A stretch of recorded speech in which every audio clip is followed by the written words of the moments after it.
होती है उसमें ये प्रश्न आया हुआ है। तो पारादीप बंदरगाह कहाँ पर है, जल्दी से आप लोग बताइएगा। पारादीप बंदरगाह, क्वेश्चन क्रमांक भी डालना साथ में। मैंने सब पढ़ाया है बेटा, पूरी ज्योग्राफी पढ़ाई है, उस हिसाब से आपको जवाब देना है, ठीक है ना। संपूर्ण ज्योग्राफी पढ़ाई है मैंने, और ये मैंने जो जो पूछूंगा सब पढ़ाया है मैंने, ठीक है ना। तो पहला प्रश्न आपके सामने आ चुका है कि पारादीप बंदरगाह किस राज्य में है। तो आप लोग जैसे क्रिश शर्मा जी ने जवाब दिया, तो क्रिश जी आप क्वेश्चन क्रमांक में डालिए साथ में। अगर आप पहले का जवाब दे रहे हैं तो पहले में कौन सा दे रहे हैं वो डालिए आप। बहुत बढ़िया, क्रिश शर्मा जी का सबसे पहले जवाब आया है। उसके बाद योगेश प्रजापति का बी आ रहा है, लता साक्य जी का ए, रानू जी का यहाँ पर डी आ रहा है। रानू जी डी बता रहे, केरल बता रही, ठीक है रानू। आरती गुप्ता का यहाँ पर ए आ रहा है, सरोज यादव का बी आ रहा है, किशन शर्मा जी का बी, आरती का यहाँ पर ए आ रहा है। आरती ने अपना चेंज कर दिया क्या, अच्छा आरती ने चेंज नहीं किया, आरती ने नहीं किया तो अच्छा ठीक है ओके। प्रदीप जी का यहाँ पर बी आ रहा है, प्रज्ञा का यहाँ पर बी आ रहा है, किरण रजक का बी, प्रज्ञा डुडवे का बी, आरती गुप्ता का बी, बहुत बढ़िया। कुछ लोगों का यहाँ पर ए जवाब भी आ रहा है, तमिलनाडु भी आ रहा है। तो ध्यान देना दोस्तों, पारादीप बंदरगाह आपका पड़ता है कहाँ पर, उड़ीसा में। तो जिन लोगों ने यहाँ पर बी जवाब दिया है उन सभी का एकदम बिल्कुल सही जवाब है। ए वालों ने कुछ गलती की है तो याद रखना, तमिलनाडु में आपके 3 बंदरगाह पड़ते हैं। एक तो आपका तूतीकोरम पड़ता है तमिलनाडु में, दूसरा आपका चेन्नई बंदरगाह पड़ता है तमिलनाडु में, और एक और पड़ता है तमिलनाडु में एन्नोर बंदरगाह।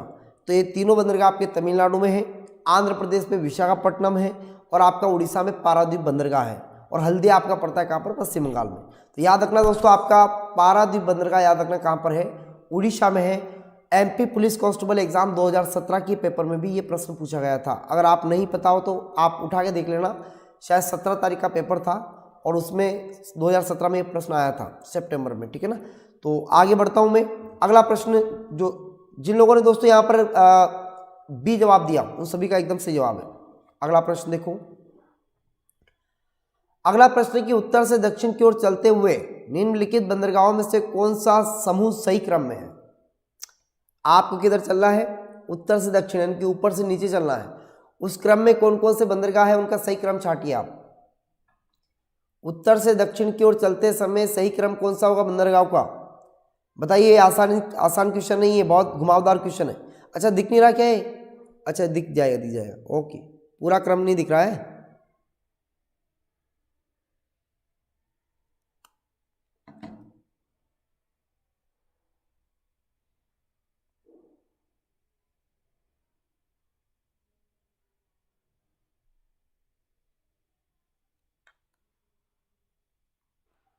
अब देखो दिखेगा,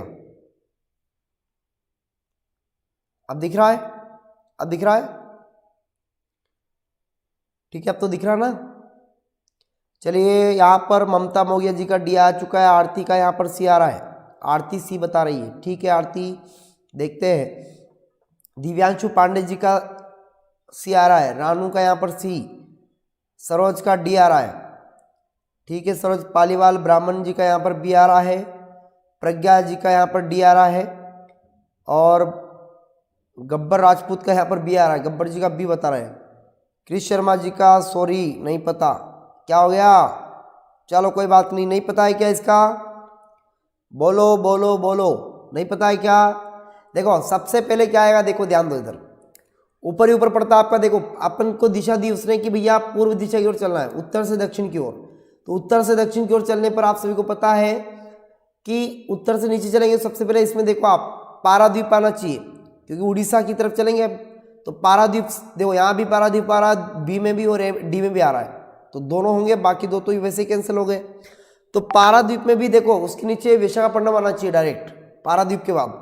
तो जिन लोगों ने यहाँ पर डी जवाब दिया दोस्तों उन सभी का बिल्कुल सही जवाब है, क्योंकि पारादीप के बाद आता है आंध्र प्रदेश का उड़ीसा के बाद आता है आंध्र प्रदेश, उड़ीसा में पारादीप, आंध्र प्रदेश में विशाखापट्टनम, फिर चेन्नई, फिर तूतीकोरम, ऐसे आते हैं। तो ऑप्शन नंबर डी जिन लोगों ने दिया उन सभी का एकदम बिल्कुल सही जवाब होगा। अगला प्रश्न देखिएगा, भारत के बड़े बंदरगाहों में से किसका नाम बदलकर दीनदयाल उपाध्याय के नाम पर रखा गया है। ऑप्शन नंबर पहला न्यावा शेव बंदरगाह, बी एन्नोर, सी कांडला और डी तूतीकोरम। बताइए क्या होगा, बताइए जल्दी क्या होगा, आप लोग बताओ जल्दी। बहुत बढ़िया, शानदार। चलिए प्रदीप, क्वेश्चन क्रमांक डालिए यहाँ पर, क्वेश्चन क्रमांक नहीं आ रहा आपका। चलिए तीसरे का सबसे पहले जवाब दिया है जितेंद्र शर्मा ने, बहुत बढ़िया जितेंद्र, शानदार। उसके बाद ममता मोगिया ने ए दिया, क्रिश शर्मा जी का सी, नरेंद्र दांगी का सी, नितेश का ए, पालीवाल जी का यहाँ पर ए आ रहा है, हरिओम का सी, बहुत बढ़िया, देवांशु पांडे जी का ए, संध्या जी का यहाँ पर ए आ रहा है, सरोज का ए, जानकी का सी, रचना सिलावट का ए आ रहा है, आरती गुप्ता का ए, संजय यहाँ का संजय बी बता रहे हैं, योगेश प्रजापति का ए। तो काफ़ी बच्चों ने यहाँ पर जवाब दिया। गब्बर राजपूत का यहाँ पर ए जवाब आ रहा है। तो देखिए भारत के बड़े बंदरगाहों में से किसका नाम बदलकर दीनदयाल उपाध्याय बंदरगाह के नाम पे किया गया है? तो याद रखना दोस्तों, ऑप्शन नंबर सी आएगा, कांडला बंदरगाह। तो जिन लोगों ने सी जवाब दिया है उन सभी का एकदम बिल्कुल सही जवाब है, और सी जवाब पहले देने वाले व्यक्ति का नाम है, वो नाम मैं अनाउंस कर देता हूँ यहाँ से। सबसे पहले जो तीसरे का इसका जवाब दिया, तीसरे क्वेश्चन का, वो जवाब सही जवाब किसने दिया? तो सही जवाब देने वाले इनमें से है कौन? प्रज्ञा डुडवे। प्रज्ञा डुडवे ने और नरेंद्र दांगी ने, इन दोनों ने सबसे पहले जवाब दिया। बहुत बढ़िया, शानदार। काफ़ी बच्चों ने ए जवाब दिया, जिससे जितेंद्र दे रहा ए जवाब। तो भैया साहब, न्यावा सेवा बंदरगाह तो मुंबई में है, न्यावा सेवा बंदरगाह का नाम थोड़ी है ये, याद रखना कांडला बंदरगाह आएगा। कांडला बंदरगाह का नाम वर्तमान में क्या कर दिया? दीनदयाल उपाध्याय बंदरगाह कर दिया गया है। और कांडला बंदरगाह स्वतंत्रता के पश्चात स्थापित पहला बंदरगाह है, याद रखना आप इसके बारे में, ठीक है ना। गुजरात में पड़ता है, गुजरात में, ठीक है। आगे बढ़ते हैं, अगला प्रश्न देखो। वह पतन, यानी कि वह बंदरगाह जिसे देश का पहला कॉर्पोरेट पतन के नाम से जाना जाता है, बताइए कौन सा होगा? कॉर्पोरेट पतन का नाम दर्जा दिया गया है। क्वेश्चन को पहले ध्यान से पढ़ लीजिए आप लोग। क्वेश्चन क्या बोल रहा है कि वह पतन जिसे देश का पहला कॉर्पोरेट पतन का दर्जा दिया गया है,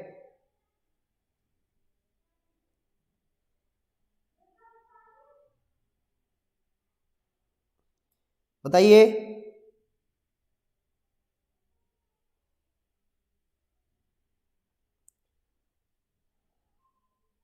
कौन बताएगा?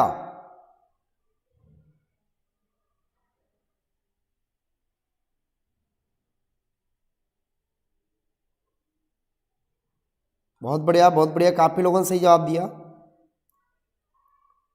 काफी लोगों ने इसका सही जवाब भी दिया, ऐसी बात नहीं दे रहा। चलो मैं देख लेता हूं कौन सबसे पहले जवाब दे रहा है। चौथे का क्वेश्चन क्रमांक भी डालिए साथ में प्लीज, आप लोग क्वेश्चन क्रमांक नहीं डाल रहे हैं। चलो, काफी लोगों ने इसका सही जवाब दिया दोस्तों। यहां पर जिन लोगों ने यहां पर डी जवाब दिया है, डी, तो उन लोगों का बिल्कुल सही जवाब है, डी वालों का बिल्कुल सही जवाब है। निर्मला कुमकार ने दिया है डी जवाब।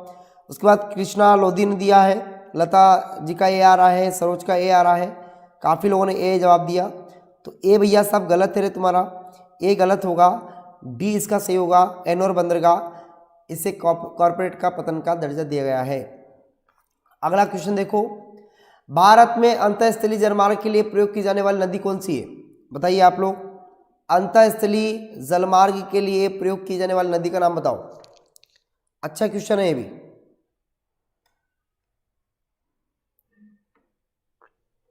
कौन बताएगा?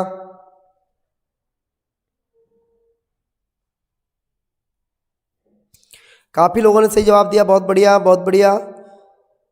पांचवे का सबसे पहले जवाब दिया है रचना सिलावट ने, रचना का ए आ रहा है, बहुत बढ़िया रचना। जानकी जी का डी, ममता मोगिया का डी, सिर्फ ममता मोगिया का ए आ रहा है। पंडित यशवंत शर्मा जी का सी आ रहा है, बहुत बढ़िया पंडित जी। दीप दांगी जी का डी, गब्बर का ए, विनोद, अरे फटाफट आग लगा दो यार, क्वेश्चनों में ऐसे जवाब दो ना। तुम तो डर डर के जवाब दे रहे, किस बात का डर है तुम्हें?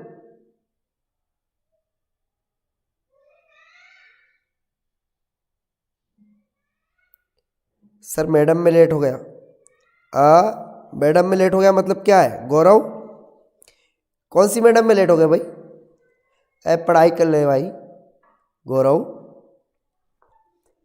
बहुत बढ़िया। चलो ठीक है, तो सबसे पहले जवाब दिया है यहाँ पर जितेंद्र का, बहुत बढ़िया।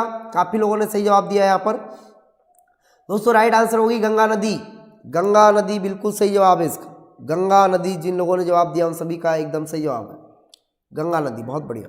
चलिए आगे बढ़ते हैं दोस्तों। राइट आंसर क्या होगा, आप सभी को पता है कि इलाहाबाद से लेकर जो हल्दिया पड़ता हमारा, वहाँ तक हमारा NW जो नेशनल वाटर हाईवे जिसे हम बोलते हैं वो है, जिसकी लंबाई लगभग 1620 किलोमीटर के समथिंग है, ठीक है ना। तो गंगा नदी आएगी, ऑप्शन नंबर ए। अगला प्रश्न देखिएगा, भारत के निम्नलिखित बंदरगाहों में से कौन सा एक उड़ीसा के तट पर स्थित है। UPPCSC एग्जाम 2013 में ये प्रश्न आया है, तो बताइए क्या होगा इसका राइट आंसर।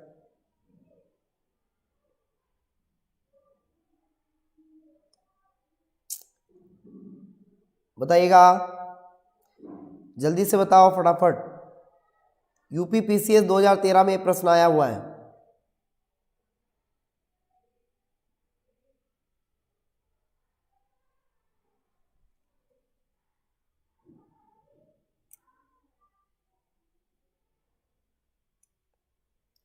चलिए बहुत बढ़िया, काफ़ी लोगों ने सही जवाब दिया, बहुत बढ़िया। तो राइट आंसर होगा दोस्तों क्या, उड़ीसा में। मैंने अभी आपको जस्ट बताया था कि उड़ीसा में आपका पड़ता है कौन सा, पारादीप बंदरगाह। तो पारादीप बंदरगाह इसका बिल्कुल सही जवाब, बिल्कुल सही होगा, पारादीप इज राइट आंसर। चलिए आगे बढ़ते हैं अपन, पारादीप बंदरगाह बिल्कुल सही जवाब है। अगला प्रश्न की ओर बढ़ते हैं दोस्तों। अगला प्रश्न देखिएगा आप लोग, निम्नलिखित में से गुजरात का बंदरगाह कस्बा नहीं है, मतलब कस्बा पूछ रहा आपसे, निम्नलिखित में कौन सा गुजरात का बंदरगाह कस्बा नहीं है, बताइए आप लोग। जामनगर, ओखा, पोरबंदर या बेरावल, बताइए। अंचल वैश्य जी का यहाँ पर सी आ रहा है, ललिता जी का यहाँ पर सी आ रहा है, विनोद बिहाना जी का यहाँ पर हल्दी आ रहा है। नहीं, वो तो पुराने क्वेश्चन का दे रहे हैं आप, इसका दो ना। हिना सिंह बोल रही सर प्लेलिस्ट नहीं मिलती है, प्लेलिस्ट नहीं मिल रही क्या, मिल जाएगी यार प्लेलिस्ट। आप उस पर लोगों पर क्लिक करना, जहाँ पर आपका यूट्यूब का वो आता है ना, लेट्स क्रैम्प एग्जाम का, वहाँ पर क्लिक करना, वहाँ पर प्लेलिस्ट आएगी, उसमें प्लेलिस्ट में मेरा नाम सर्च कर लेना, वहाँ पर मिल जाएगा मेरा सारा वीडियो। या फिर आप तो लेट्स क्रैम्प एग्जाम डालो, साथ में मेरा नाम डाल देना, मिल जाएगी आपको पूरी प्लेलिस्ट मिल जाएगी, है ना। और टेलीग्राम ग्रुप ज्वाइन कर लो, MP 360 बाई ईश्वर सर, उसमें मिल जाएगी आप। चलो, तो 7वें का बी, किसी का A, BC का B। तो जिन लोगों ने यहाँ पर A जवाब दिया जामनगर, उन सबका सही है बोलो दोस्तों, है ना, ये जामनगर आएगा इसमें। अगला प्रश्न है आपका 8वां प्रश्न, राष्ट्रीय अंतर्देशीय नौवान संस्थान कहाँ पर है। राष्ट्रीय अंतर्देशीय नौवान संस्थान कहाँ पर स्थित है, पटना में, कोलकाता में, गोवा में या फिर गोमुख में, बताओ कहाँ पर है।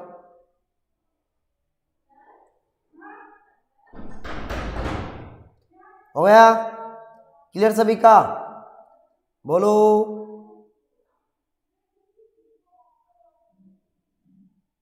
चलिए काफ़ी लोगों का बिल्कुल सही जवाब आ चुका है, बहुत बढ़िया। तो राइट आंसर होगा दोस्तों आपका क्या, 8वें क्वेश्चन का सबसे पहले जवाब दिया हरिओम यादव ने। हरिओम यादव बिल्कुल सही दिया आपने। 8वें का ये आएगा पटना, कहाँ पर, पटना। राष्ट्रीय अंतर्देशीय नौवान संस्थान कहाँ पर है, पटना में। उसके बाद काफ़ी लोगों ने जवाब दिया इसका, लेकिन अधिकांश लोगों ने इसमें कोलकाता जवाब दिया है।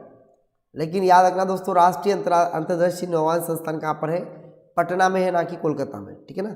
जैसे अंचल जी का यहाँ पर B आ रहा है, रानू का सही आ रहा है, रानू ने सही दिया। इसके बाद दीप्ति गर्ग का A आ रहा है, बहुत बढ़िया दीप्ति। जितेंद्र शर्मा का A, कृष्णा लोधी जी का A आ रहा है, बहुत बढ़िया, काफ़ी लोगों ने सही दिया। तो ऑप्शन नंबर यहाँ पर A सही होगा, पटना। अगला प्रश्न देखिएगा, निम्नलिखित में से देश का सबसे पहला या सबसे लंबा जो आंतरिक जलमार्ग है वो कौन सा है।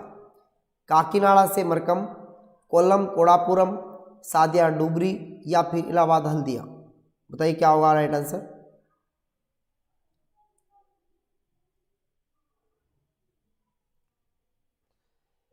जल्दी प्लीज आप लोग क्वेश्चन क्रमांक डालिए, साथ में नो क्वेश्चन का आंसर दे रहे तो नो डाल दो ना, साथ में क्या बिगड़ रहा आप लोगों का, जब नहीं बिगड़ता कुछ तो डाल दिया करो, क्या समस्या।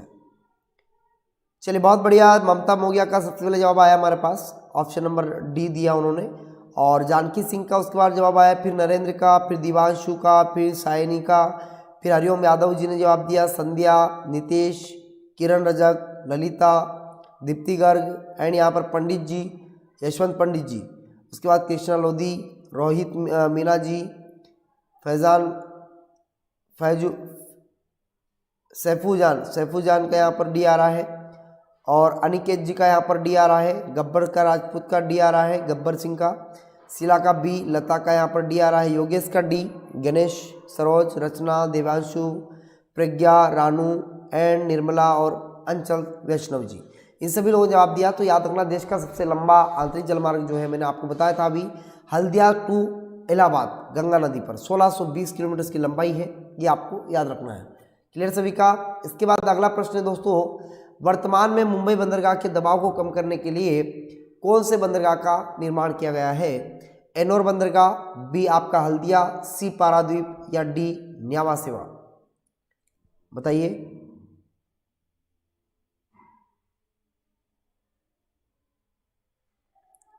जल्दी कीजिए आप लोग, बड़ा रचना पढ़ाई करो, ये हंसी मजाक बंद करो आप लोग।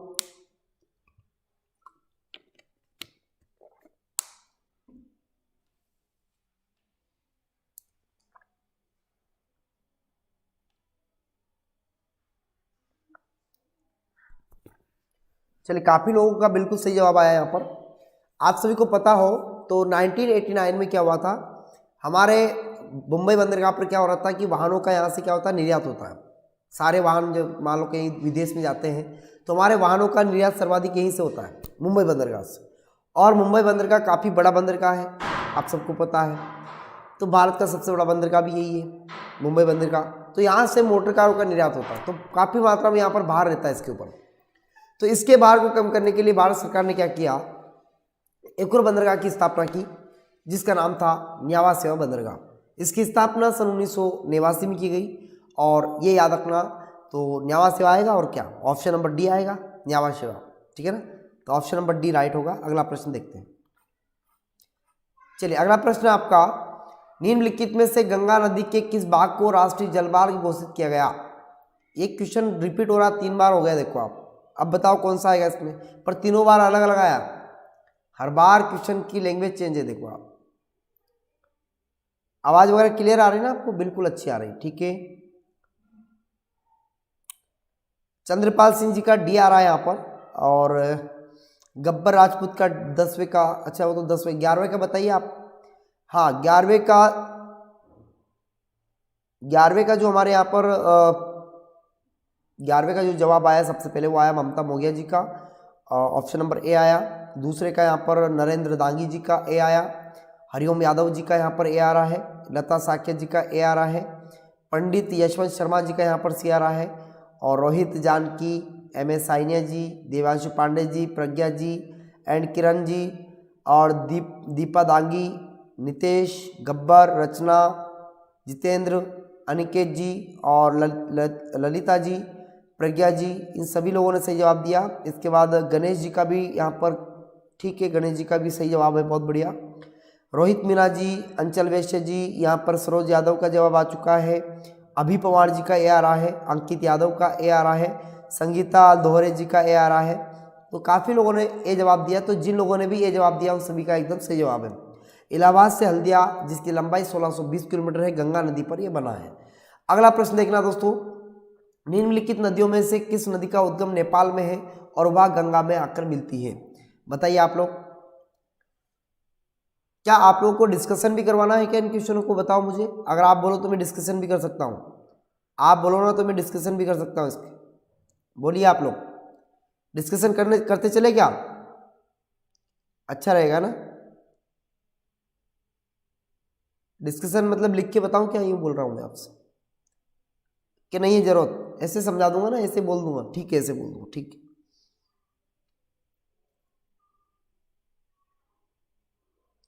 तो ध्यान दीजिएगा दोस्तों, निम्नलिखित नदियों में से किस नदी का उद्गम तो नेपाल में है लेकिन वह गंगा में आकर मिलती है? बताओ कौन सी नदी है? बहुत बढ़िया, बहुत बढ़िया, बहुत बढ़िया, शानदार, लाजवाब, उम्दा प्रदर्शन। यहाँ पर संजना जी ने बहुत बढ़िया, संजना, ललिता, रानू, लता, प्रज्ञा, अंकित, है ना, ममता, चंद्रपाल, रचना, प्रज्ञा, प्रास, पालिया जी, कोसी नदी। तो जिन जिन लोगों ने कोसी नदी बताया उन सभी का एकदम बिल्कुल सही जवाब है दोस्तों। कोसी नदी अपनी जो है बिहार के अंदर, और कोसी नदी को बिहार का शोक भी कहते हैं, ये बात भी आपको याद रखना है। कोसी नदी को बिहार का शोक कहा जाता है, और कोसी नदी आती है नेपाल से, लेकिन मिलती कहाँ पर है, गंगा में आकर मिल जाती है। ये थोड़ा सा आपको याद रखना है, कोसी नदी। जिन लोगों ने ए जवाब दिया उन सभी का बिल्कुल एकदम सही जवाब है। अगला प्रश्न है दोस्तों 13वां प्रश्न बोल रहा है कि निम्नलिखित नदियों में से कौन सी नदी भारत से निकल के पाकिस्तान में जाती है? बताओ, बताइए, भारत से निकल के पाकिस्तान में कौन सी नदी जाती है? बताओ। सतलज, घाघरा, बेतवा, तापी। बहुत अच्छा क्वेश्चन है। 12वें का नहीं 13वें का जवाब दो। अब 13वें का अंकित यादव बोल रहे सर आपका ही कमाल है। सब क्या कमाल है मेरा? अच्छा, मैंने पढ़ा दिया ऐसा? चलिए बहुत बढ़िया, पढ़ाया है यार, मैंने तो पूरा पढ़ाया है इसको। अगर आप लोगों ने नहीं पढ़ा हो तो वीडियो पड़ी हुई मेरी सारी की सारी नदियों की वीडियो देख लेना आप। मैं कहता हूँ अगर आपने एक बार नदियाँ पढ़ ली ना, जिंदगी भर नहीं बोलोगे आप, ऐसी नदियाँ पढ़ाई मेरे नक्शे से। तो आप लोग देख लेना बेटा, प्लेलिस्ट में आप सर्च कर लेना, है ना, let's crack exam Ishwar Singh, जैसे आप ऊपर सर्च करोगे ना तो मेरी सारी की सारी वीडियो आपको मिल जाएगी।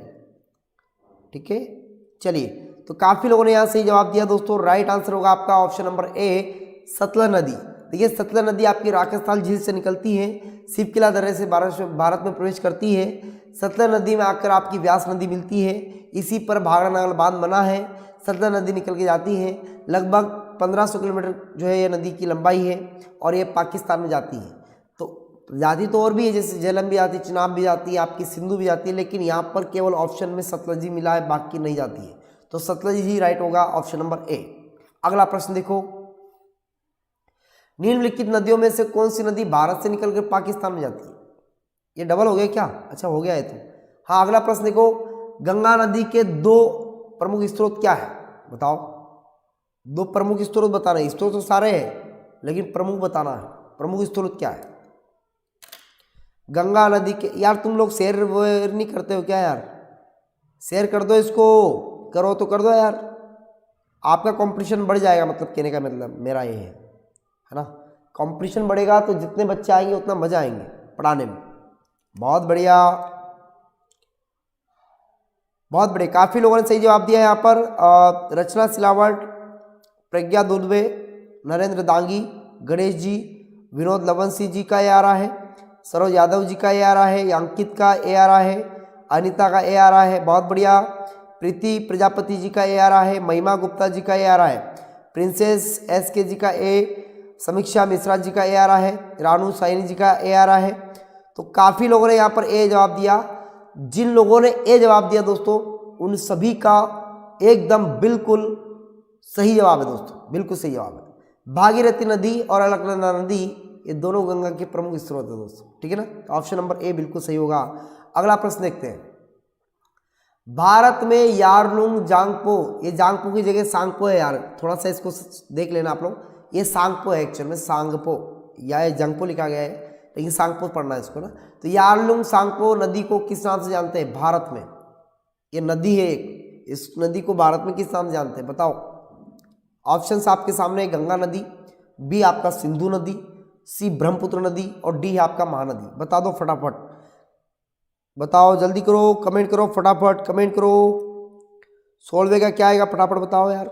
स्वाति जी का सबसे पहले जवाब आया, 16वें का स्वाति जी और हमारे अभी पवार जी, इन दोनों ने सबसे पहले जवाब दिया। उसके बाद दीपा दांगी, फिर प्रज्ञा जी, नरेंद्र जी, गुंजन जी, विनोद लवंशी जी, दीक्षा गुप्ता जी, जानकी जी, प्रज्ञा, प्रिंसेस, गब्बर, अनीता, रचना, स्वाति जी, हरिओम यादव, नितेश, सरोज, लता, किरण, इन सभी लोगों का बिल्कुल, संगीता दुर्वे जी, रानू शाइनी जी, सी बता रहे हैं, सी, चलो सी।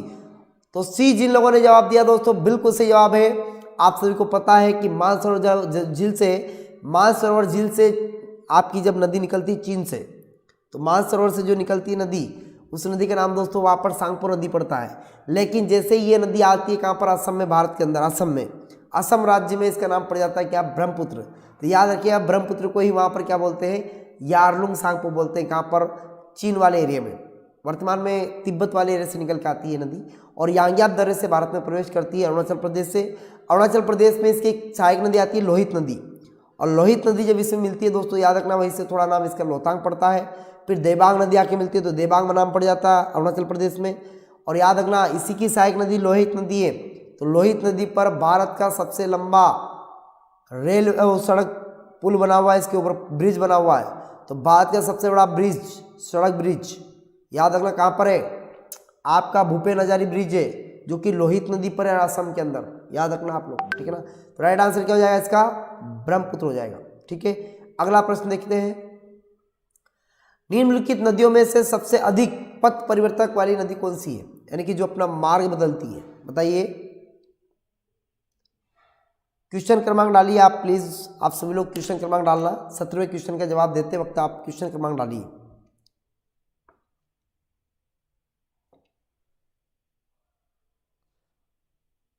अच्छा, लंबाई कितनी है इसकी, तो आप उसकी लंबाई तो आपको पता है ना 2900 किलोमीटर है ब्रह्मपुत्र की लंबाई।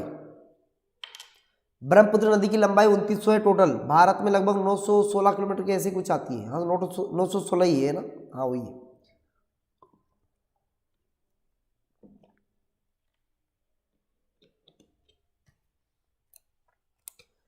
विनय जी, विनय पांडे जी, संजना जैन जी, पंडित जी, पंडित सीवी जी, सिया पटेल का सी, देवांशु पांडे जी का सी, और किरण यादव जी का सी आ रहा है, चंद्र सिंह जी का यहाँ पर डी आ रहा है, बहुत बढ़िया। सरोज का सी आ रहा है, आरती का सी, चंद्र जी का भी सी आ रहा है ना। काफ़ी लोगों ने सी जवाब दिया, बहुत ही बढ़िया, शानदार, लाजवाब, उम्दा प्रदर्शन। तो काफ़ी लोगों का यहाँ पर सही जवाब आया, सी जवाब। भारत में सबसे ज़्यादा अगर कोई नदी परत का अपना परिवर्तन करती है तो करती तो और भी नदियाँ हैं, लेकिन सबसे ज़्यादा कोसी नदी करती है। बिहार के लोग परेशान हैं इससे, और बिहार के लोगों ने बोला ये तो हमारा दुख है, बिहार का दुख है ये नदी, इसीलिए इसको बिहार का शोक कहते हैं दोस्तों। कि कौन सी नदी को, इस कोसी नदी को बिहार का शोक भी कहते हैं। ऑप्शन नंबर सी आएगा इसका।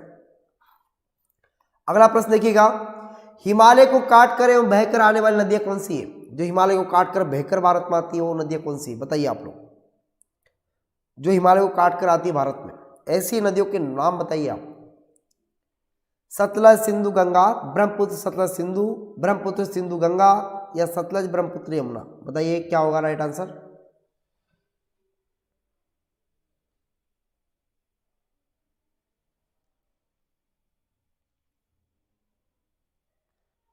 अठारहवें प्रश्न का जवाब दीजिए आप लोग।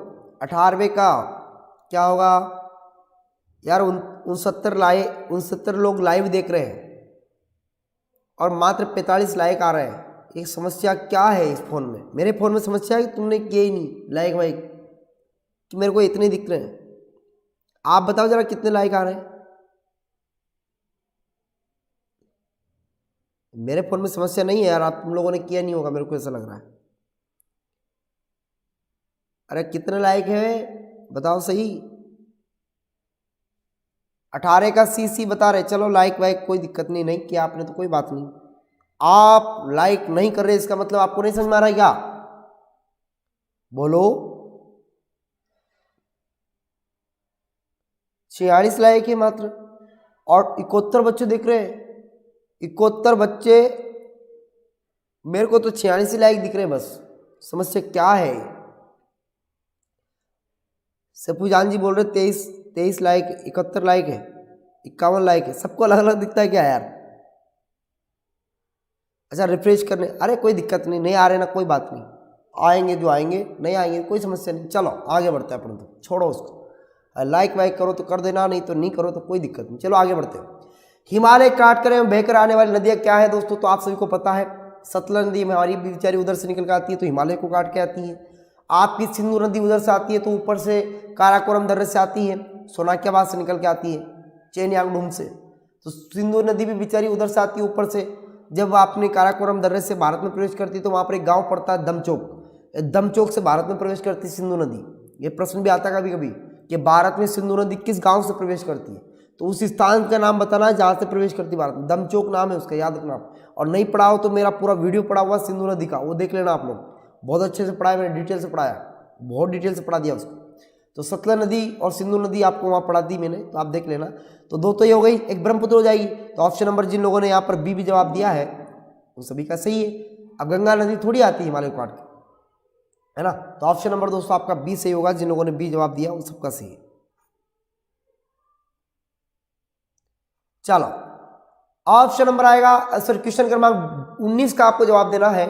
निम्नलिखित में से कौन सी गंगा की सहायक बाएं छोर पर नहीं मिलती है? बाएं छोर पर नहीं मिलती, बताओ आप लोग। बड़ा अच्छा सवाल है, बढ़िया सवाल है, अच्छा सवाल है।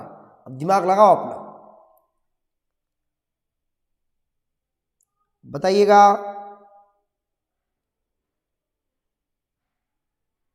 बोलो रे बोलो, क्या होगा इसका? बहुत बढ़िया, चलिए जल्दी फटाफट जल्दी जवाब दो फटाफट, नहीं तो मैं समझाऊंगा इसको डिटेल्स।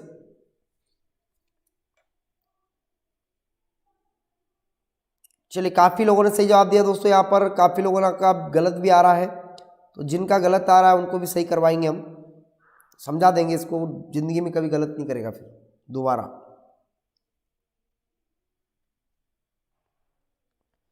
चलिए काफ़ी लोगों ने सही जवाब दिया इसका, काफ़ी लोगों ने दिया, लेकिन मैं इसको समझा देता हूँ, देखिए समझा देता हूँ।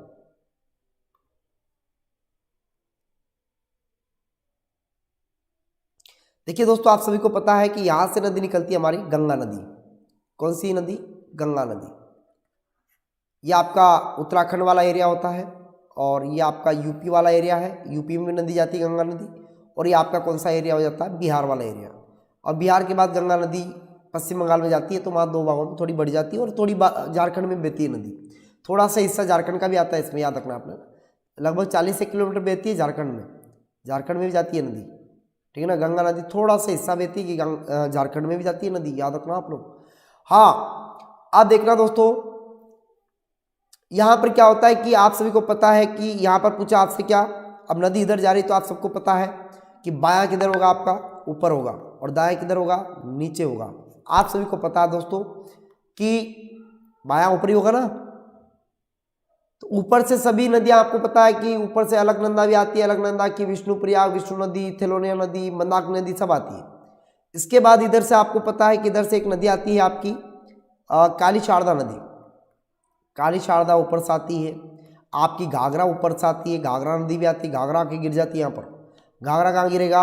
यहाँ पर गिरेगा, तो घाघरा गिरता है यहाँ पर, तो घाघरा नदी, घाघरा मतलब घाघरा नदी गिरती कहाँ पर? यहाँ पर, तो घाघरा यहाँ गिरेगा। काली शारदा भी यहीं पर आती है, काली शारदा, घाघरा। इसके बाद दोस्तों ऊपर नेपाल पड़ता है, और नेपाल से आती कौन सी नदी? आपकी कोसी नदी, तो यहाँ पर आ जाती कोसी नदी।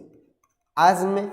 लेकिन आप सबको पता है कि मध्य प्रदेश से एक नदी निकल के जाती है, और मध्य प्रदेश से एक नदी निकल के जाती है जिस नदी का नाम दोस्तों क्या? सोन नदी। और ये सोन नदी दोस्तों आती किधर से? दाईं तरफ से आती है, और दाईं तरफ से आके इसी पटना के पास में गांव पड़ता दीनापुर गांव, इसी दीनापुर गांव में जाकर ये सोन नदी जाकर मिल जाती है। सोन नदी के बारे में अधिक जानकारी लेना, सोन नदी को दोस्तों याद रखना, इस नदी की लंबाई जो है लगभग सोन नदी की वो है आपकी कितनी? 780 किलोमीटर। सोन नदी पर याद रखना एक बांध बना हुआ है, कौन सा? देवलोध में, जिसका नाम है क्या?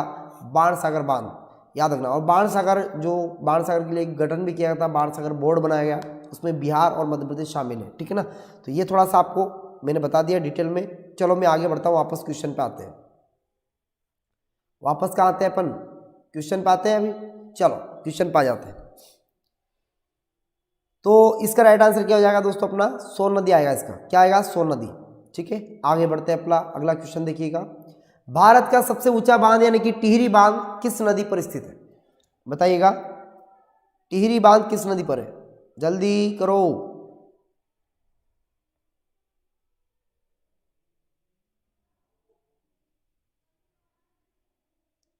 टिहरी बांध किस नदी पर है?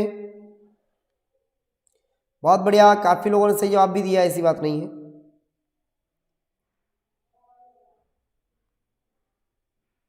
20वें का जवाब नहीं आया मेरे पास, क्या बात है? तुम्हारे कमेंट इतने धीरे क्यों आ रहे हैं? मैं टाइम कम दूंगा फिर आपको।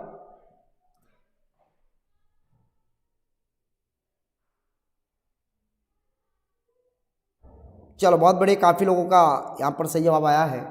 चलिए तो दोस्तों याद रखना, भागीरथी नदी जिन लोगों ने जवाब दिया उन सभी का एकदम सही जवाब है, Bhagirathi is right answer, option number A आएगा।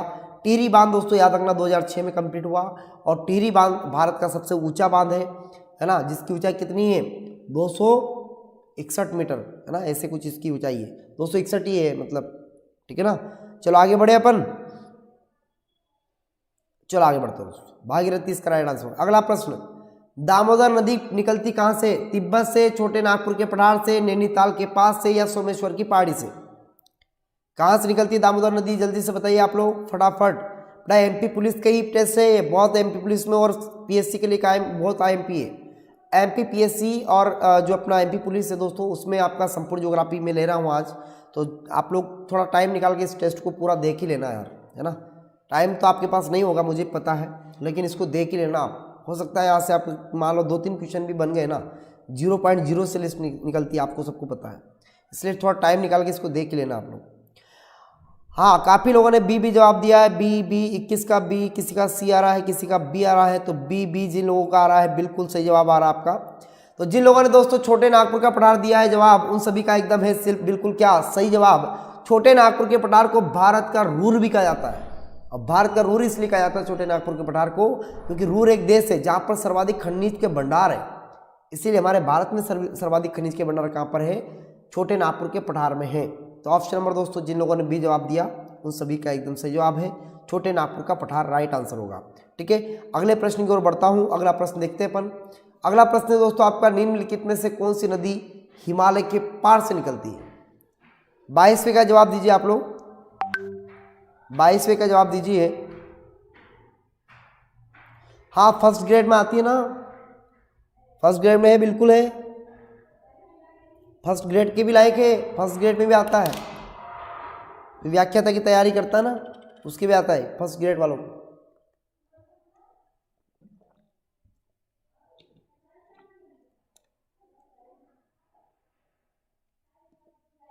जी बिल्कुल, प्रास जी बिल्कुल सही बोल रहे हैं आप।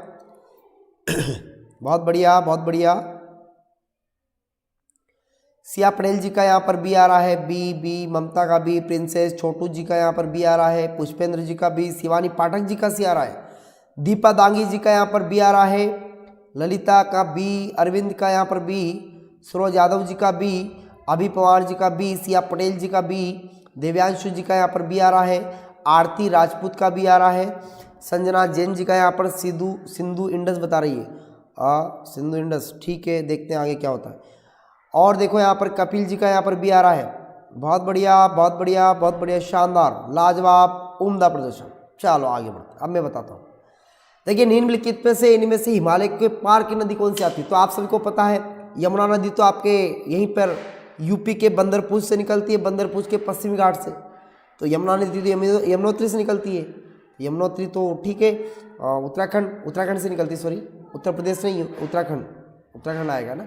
उसके बाद देखिए, सरस्वती नदी आपकी यूपी में, गंगा नदी आपके उत्तराखंड से निकलती है, लेकिन ये हिमालय को पार करके नहीं आती। लेकिन दोस्तों याद रखना, आपके हिमालय के उस पार चीन में मानसरोवर के पास में, चेनयांगडूम के पास में, सोनाक्या भाद हिमनद से जो नदी निकलती है उस नदी का नाम है सिंधु नदी। सिंधु नदी ऊपर जाती है, ऊपर से आपके काराकोरम दर्रे में प्रवेश करती है, दमचोक से प्रवेश करती है भारत में। फिर इसमें बहुत सारी नदी आके मिलती है, इसमें बहुत सारी नदी आती है। निब्रो नदी आती है, निब्रो नदी इसकी सहायक नदी है सिंधु की।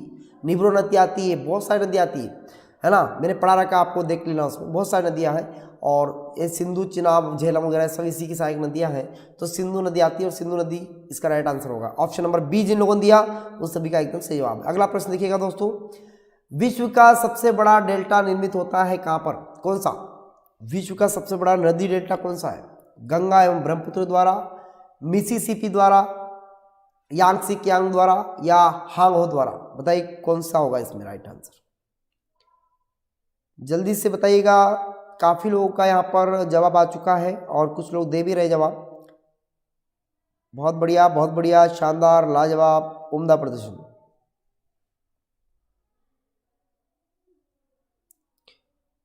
सैफुजान जी का ए आ रहा है, रुक्मणी मीना जी का ए, रूप जी का यहाँ पर ए आ रहा है, योगेश प्रजापति जी का ए, गब्बर सिंह राजपूत का ए आ रहा है, प्रगति जी का ए सी। हाँ, शिवानी पाठक जी का सी आ रहा है यहाँ पर।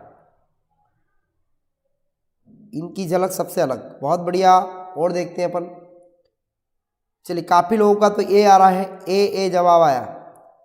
शिवानी जी का, शिवांकी का सी आ रहा, बस बाकी सबका ये है क्या? यूपीएससी लवर कौन है ये? सत्यम कुमार जी यूपीएससी लवर है क्या? ठीक है, क्या बात है, मोहब्बत तो करना पड़ेगी, लेकिन गलत क्यों कर रहे हैं आप? किताबों से और अपनी एग्जाम से मोहब्बत करना सीखो। सर आपने एक क्वेश्चन स्किप कर दिया क्या? अरे कर दिया क्या? नहीं तो यार, हाँ कर दिया यार, 1 मिनट, चलो इसका दे दो अभी तो इसका देख लेते हैं, फिर उसके बाद उसको देख लेंगे अपन। देखो 24वें प्रश्न का जिन लोगों ने दोस्तों ए जवाब दिया, आप सभी का बिल्कुल एकदम सही जवाब है, कोई शक नहीं है। जिन लोगों ने इसको गलत किया तो एक देख लेना अच्छे से इसको। तो याद रखना इसमें गंगा और ब्रह्मपुत्र नदी का डेल्टा ही आएगा। ऑप्शन नंबर ए ही सही होगा 24वें क्वेश्चन का। लेकिन एक क्वेश्चन छूट गया, जो छूटा है वो ये है, 23वां प्रश्न छूट गया था, स्किप हो गया था। 23वां प्रश्न है कि सिंधु नदी की एक सहायक नदी जो हिमाचल प्रदेश से होकर बहती है वह कौन सी नदी है? बताइए आप लोग। लंबी नदी देखना है, हिमाचल प्रदेश से निकलने वाली सबसे लंबी नदी कौन सी? लंबी देखना है आपको, लंबी बताना है। बताओ लंबी कौन सी है?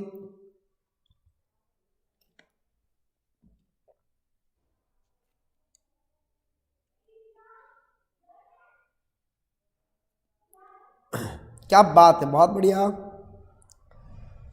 पुष्पेंद्र जी का बी, संध्या जी का यहाँ पर बी आ रहा है, रचना सिलावट जी का बी, प्रास जी का यहाँ पर सत्य जा रहा है, निर्मला जोशी जी का बी, और रानू जी का यहाँ पर बी आ रहा है, प्रिंसेस जी का बी आ रहा है, अनीता जी का बी, और रचना सिलावट, आरती गुप्ता, सिया पटेल, राधा, उर्मिला, छोटू और प्रीति जी का यहाँ पर सी आ रहा है, किरण जी का यहाँ पर बी आ रहा है, तोरण कुशवाहा जी का सी आ रहा है, मुकेश महावार जी का डी आ रहा है, और सरोज यादव जी का बी आ रहा है, गब्बर सिंह राजपूत जी का यहाँ पर बी आ रहा है, अवैध जी का बी आ रहा है। काफ़ी लोगों का यहाँ पर बिल्कुल सही जवाब आ रहा है। तो दोस्तों सबसे लंबी सहायक नदी, देखो सहायक तो और भी है लेकिन लंबी पूछी आपसे तो याद रखना दोस्तों, लंबी आपका हो जाएगा क्या? ऑप्शन नंबर अपन को यहाँ पर बताना है क्या? बी जवाब, सतलज नदी। ठीक है ना, ऑप्शन नंबर बी आएगा बिल्कुल सही जवाब। सतलज नदी की लंबाई कितनी है?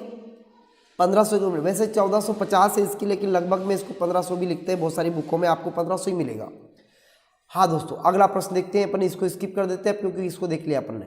हाँ अगला प्रश्न है, देखो मध्य प्रदेश से जुड़ा हुआ प्रश्न है, मध्य प्रदेश राज्य का क्वेश्चन है और मध्य प्रदेश पुलिस का ही क्वेश्चन है। एमपी पुलिस कांस्टेबल के एग्जाम में प्रश्न आ चुका है और इसी को मैंने यहाँ पर लिया है, तो जल्दी से आप लोग जवाब दीजिएगा इसका 25वें का। एमपी पुलिस वालों ये प्रश्न आ सकता है, पिछली बार आ चुका है ये प्रश्न, बताओ जल्दी जल्दी बताइए फटाफट।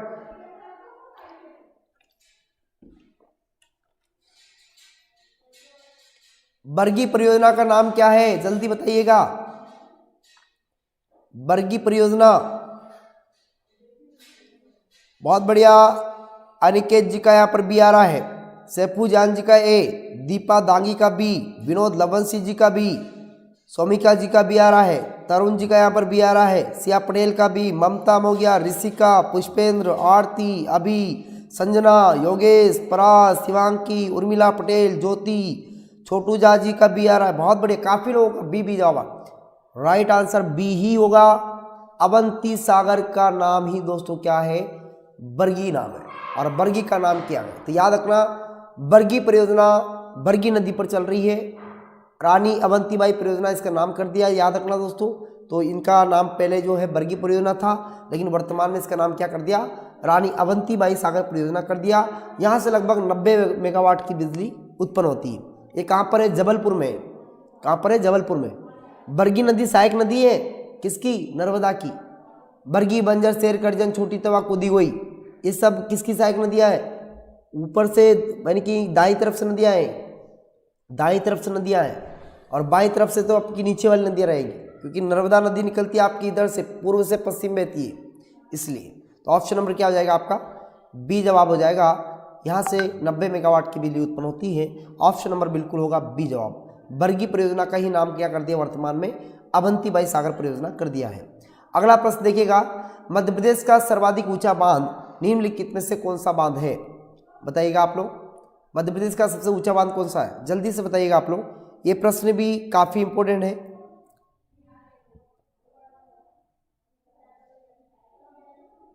बताइएगा, मध्य प्रदेश का सबसे ऊंचा बांध कौन सा है? मोनिका का यहाँ पर जवाब आ चुका है, मोनिका जी का।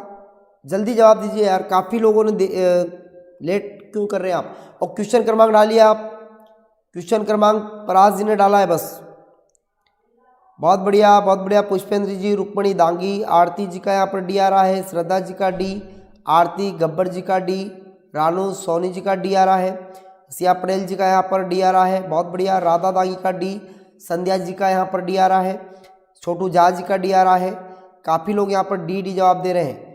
वैद्य जी का यहाँ पर आ चुका है, मुकेश मावाड़ जी का आ चुका, ऋषिकेश जी का आ चुका है यहाँ पर, और ललिता जी का आ चुका है, शिवानी पाठक जी का आ चुका है, मोनिका तिवारी जी का जवाब आ चुका है हमारे पास, और जीवन मीना जी का आ चुका है हमारे पास जवाब, बहुत बढ़िया। मुकेश जी का आ चुका है। जिन लोगों ने यहाँ पर दोस्तों, अभी पवार जी बोल रहे सर एमपी का पता नहीं। अभी जी कहाँ से हो आप? कहाँ से हो? राजस्थान से हो क्या?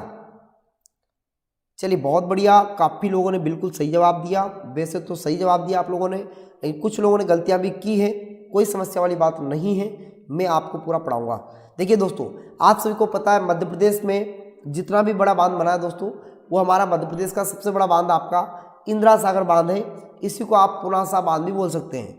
पुनासा बांध पर चल रही इंदिरा सागर गांधी परियोजना, इंदिरा गांधी परियोजना चल रही है, इंदिरा सागर गांधी परियोजना, इंदिरा गांधी सागर परियोजना, ये आपकी पुनासा डैम पर चल रही है। पुनासा बांध सबसे हमारा ऊंचा बांध है मध्य प्रदेश का, काफ़ी बड़ा बांध है।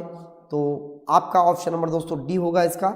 1000 मेगावाट की यहाँ से बिजली भी बनती है इंदिरा सागर परियोजना। मध्य प्रदेश की सबसे बड़ी परियोजना भी इंदिरा सागर परियोजना ही है, ये थोड़ा सा आपको याद रखना है। और राणा प्रताप सागर के बारे में बताऊँ मैं आपको, तो राणा प्रताप सागर के माध्यम से दोस्तों लगभग ये मान के चलिए 172 मेगावाट की बिजली उत्पन्न होती है। यहाँ पर लगभग यहाँ पर पाँच यूनिट लगाई गई है, 172 मेगावाट की यहाँ से बिजली उत्पन्न होती है। महेश्वर बांध आपके महेश्वर खरगोन में पड़ता है। ओमकारेश्वर बांध आपके खंडवा में है, जहाँ से लगभग 20 मेगावाट की बिजली यहाँ से बनती है ओमकारेश्वर डैम से, ठीक है ना। चलिए आगे बढ़े अपन, तो आगे बढ़ते हैं अपन। अगला प्रश्न देखिएगा, मध्य प्रदेश का सबसे अधिक भंडारण क्षमता वाला बांध कौन सा है? बताइएगा। हाँ, राणा प्रताप सागर तो आपका चित्तौड़गढ़ में है, चित्तौड़गढ़ राजस्थान में पड़ता हो।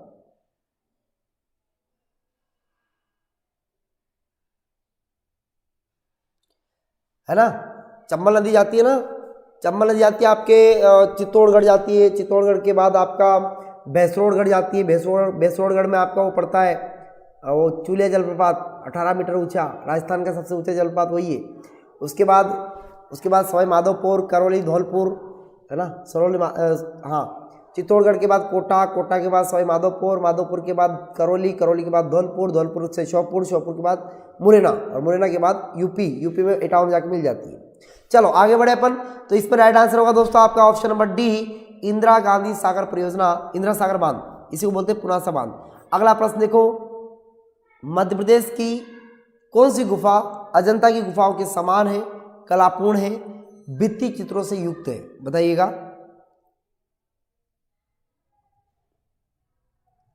प्रश्न को एक बार सुन लो, मध्य प्रदेश की कौन सी गुफा अजंता की गुफाओं के समान है?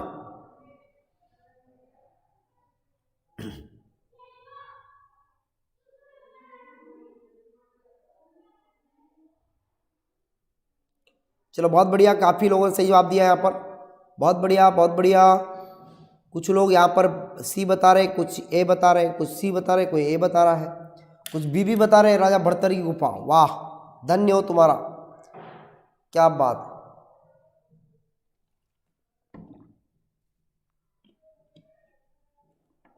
अलग अलग जवाब, भिन्न जवाब दे रहे तुम लोग, तो भिन्न जवाब ना देते हुए एक ही जवाब दे दो। राइट आंसर एक ही होगा दोस्तों, ऑप्शन नंबर ए, बाघ की गुफाएं। और बाघ की गुफाएं राइट इसलिए होगा क्योंकि बाघ की गुफाएं पड़ती कहाँ पर? धार में तहसील पड़ती है, कुक्षी तहसील, धार जिले की कुक्षी तहसील पड़ती है, वहाँ पर है दोस्तों आपका बाघ की गुफाएं। और इनका संबंध सीधा किससे है? अजंता की गुफाओं से। अजंता की गुफाएं कहाँ पर है? महाराष्ट्र, औरंगाबाद। तो याद रखिएगा, बाघ की गुफाएं हैं, और इसी धार में दोस्तों फड़के स्टूडियो भी है, ये थोड़ा सा आपको याद रखना है, ठीक है ना। तो बाघ की गुफा इसका राइट आंसर होगा, बिल्कुल ऑप्शन नंबर ए। अगला प्रश्न देखो, मध्य प्रदेश का सर्वाधिक ऊंचा शिखर धूपगढ़ किस श्रेणी में स्थित है? बताइएगा। मध्य प्रदेश का सर्वाधिक ऊंचा जो शिखर है धूपगढ़, वो किस श्रेणी में स्थित है? क्या विंध्याचल पर्वत में है, सतपुड़ा में है, मैकल में, या इनमें से कोई नहीं?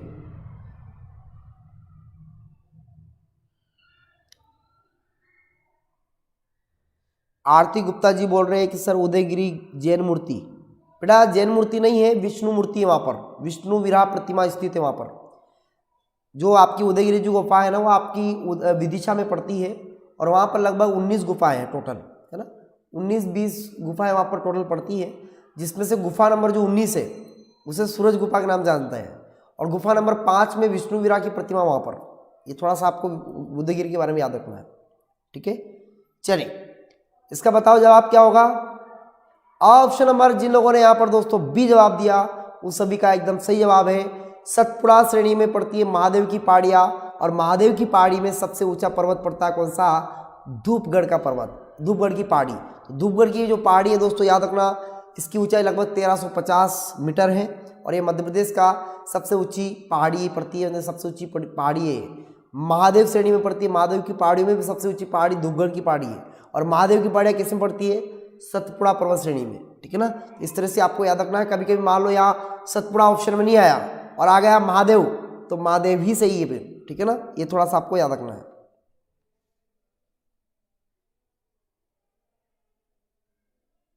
चलिए आगे बढ़े अपन, तो ऑप्शन नंबर दोस्तों क्या हो जाएगा यहाँ पर, ऑप्शन नंबर बी हो जाएगा।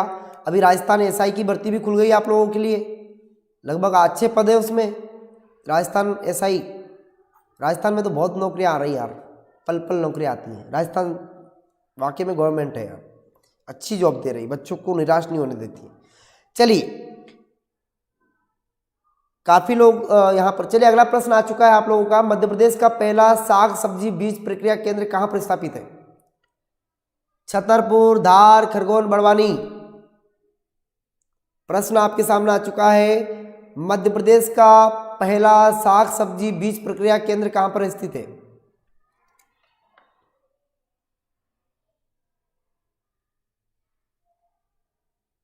बताइएगा। काफी लोगों का ये प्रश्न, ऐसे प्रश्न आएंगे एग्जाम में।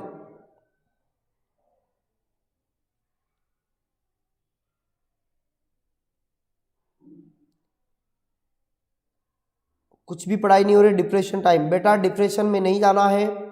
मैं कहता हूं कि ज़्यादा से ज़्यादा अब नई नई चीज़ें खोजने की ज़रूरत नहीं है। जितना हो सके पुरानी चीज़ें जो आपने नोट्स बना रखे हैं, जो आप पढ़ रहे हो, ऑनलाइन पढ़ रहे हैं या ऑफलाइन कहीं भी पढ़ रहे हैं, आप लोग जहाँ भी पढ़ रहे हैं, मेरा मानना ये है कि आप लोग ज़्यादा से ज़्यादा जो आपने पढ़ रखा है उसी का रिवीजन कीजिए। आप लोग, इतना टाइम हमारे पास नहीं है और साथ ही साथ ज़्यादा डिप्रेशन में जाने की ज़रूरत नहीं है।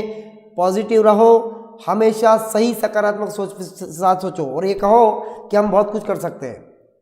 जिंदगी क्या है अगर दिल को जवानी ना मिले, और पेड़ कैसे हरा हो जिसे पानी ना मिले, कितने अश्कों को हंसी में छुपाता होगा जिसके चेहरे पे कहीं गम की निशानी ना मिले।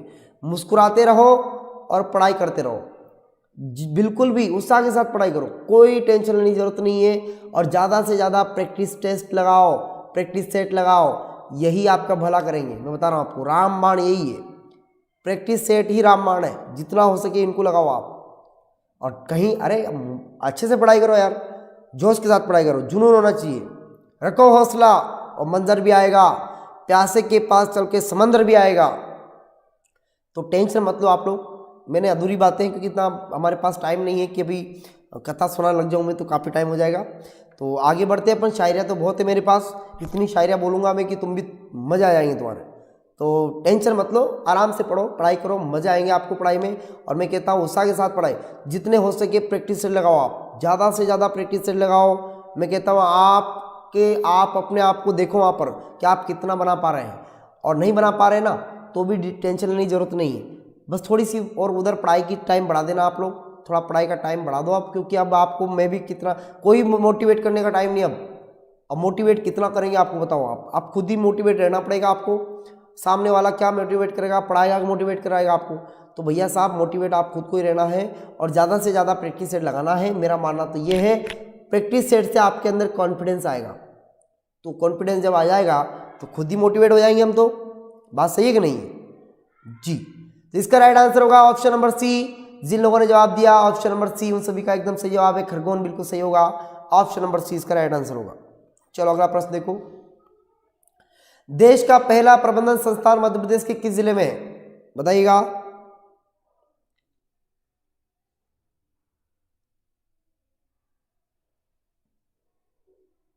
जल्दी कीजिए आप लोग। प्रबंधन संस्थान, राइट आंसर दे दिया ना। इसका आंसर तो तुम्हें देना है, मैंने दे दिया। खरगोन बता तो दिया। अरे इसका जवाब दो। देश का पहला प्रबंधन संस्थान मध्य प्रदेश के किस जिले में स्थित है?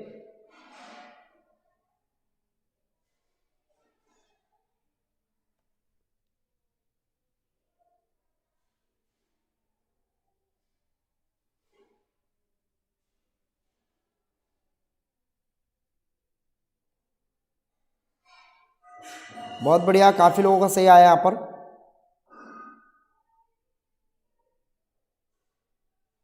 चलिए, काफी लोगों का सही जवाब है यहाँ पर।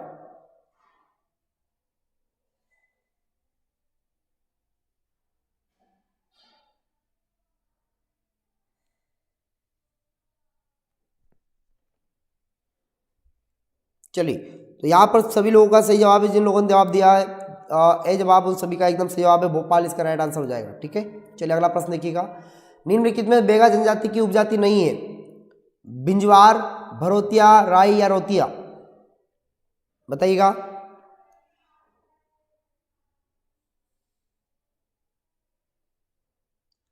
क्या पूछा आपने बेटा?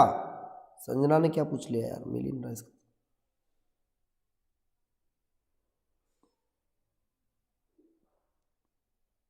Aarti Gupta sir, math reasoning मैं नहीं करवाता, मैं तो पढ़ाता हूँ बस जीके।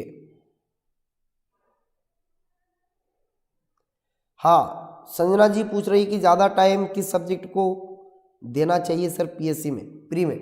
बेटा ज़्यादा टाइम देखो, अभी हमारे पास एमपी जीके जितना हो सके एमपी जी को कवर कीजिए आप लोग, और साथ ही साथ आयोग हमारे जुड़े हैं, तो आयोग में इनको थोड़ा सा टाइम दीजिए। और एक ज्योग्राफी, इंडियन ज्योग्राफी, ये जो मैं पढ़ा रहा हूँ ना, ये टेस्ट, ये आप ज़्यादा से ज़्यादा लगाइए। 3 चीज़ें आपको ज़्यादा फोकस करना है। हालांकि सब्जेक्ट सारे पे फोकस करना है, लेकिन एमपी जीके, साथ ही साथ आपका आयोग, और साथ ही साथ आपका इंडियन ज्योग्राफी, और आपका करंट अफेयर, स्पोर्ट्स, इस पर आपको ज़्यादा ध्यान देना है। बाकी तो अब है ही, कोई समस्या नहीं है, बाकी सारे सब्जेक्ट हैं। इन 4 सब्जेक्ट पे आपको जोर देना है। स्पोर्ट्स एंड करंट सबसे ज़्यादा जोर देना है एमपी जीके पर। 50% आपका एमपी जीके पूछेगा इस बार, आपको याद रखना आप लोग, ये मान के चलिए आप, ठीक है ना। तो एमपी पे ज़्यादा जोर देना है।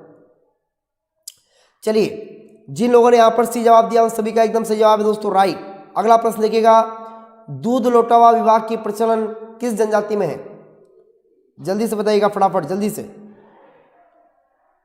जल्दी करो, फटाफट। आप लोग बोलते जल्दी करवाओ, मैं तो जल्दी करवा रहा हूं। दूध लौटावा विभाग किस जाति में होता है?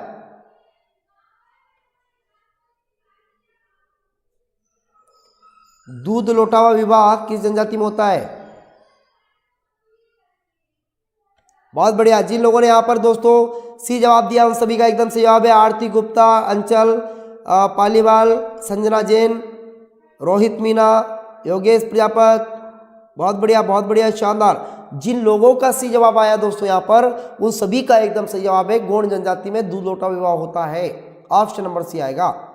अगला प्रश्न, अविभाजित मध्य प्रदेश पूर्व से पश्चिम की ओर कितना चौड़ा था? जब मध्य प्रदेश का विभाजन नहीं हुआ था ना, छत्तीसगढ़ तक का भाग हमारा कितना था? बताओ फटाफट, जल्दी से बताइए। अविभाजित मध्य प्रदेश का कितना क्षेत्र था? जल्दी करिए आप लोग, फटाफट। बहुत बढ़िया, बहुत बढ़िया, शानदार। 34वें प्रश्न का जवाब आ चुका हमारे पास, काफी लोगों ने दिया। चलिए, बहुत बढ़िया। यहाँ पर जिन लोगों ने दोस्तों यहाँ पर बी जवाब दिया है ना, 1127, वो बिल्कुल सही जवाब है। अगला प्रश्न, अविभाजित मध्य प्रदेश की सीमा कितने राज्यों को स्पर्श करती थी?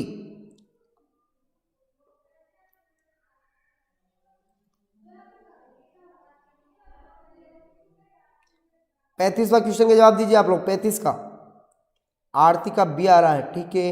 हरिओम यादव का बी, राधा का बी, ए आ रहा है। गणेश जी का यहाँ पर बी आ रहा है। सरोज का ए, किरण रजक जी का सी, पंकज अलावा जी का बी, वेद तेमरे जी का यहाँ पर 1127 आ रहा है, ठीक है, बहुत बढ़िया। उर्मिला जी का यहाँ पर, उर्मिला पाल का यहाँ पर सी आ रहा है। रानू साइन जी का बी, संध्या जी का 34,605, क्या बता रहे हैं आप? 605 बता रहे हैं। अरे ये इसका बताओ, इसका कितना आएंगे?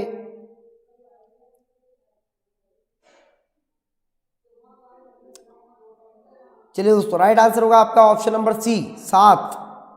2 और लगते थे हमारे, लेकिन 5 तो वर्तमान में लगते ही हमारे, लेकिन 2 और पहले लगते थे, तो इस प्रकार से 7। ठीक है ना। अगला प्रश्न देखो, सिंचाई क्षमता का पूर्ण उपयोग करने हेतु मध्य प्रदेश में आई कार्ड विभाग का गठन कब किया गया था? सिंचाई क्षमता का पूर्ण उपयोग करने हेतु मध्य प्रदेश में आई कार्ड विभाग का गठन कब किया गया?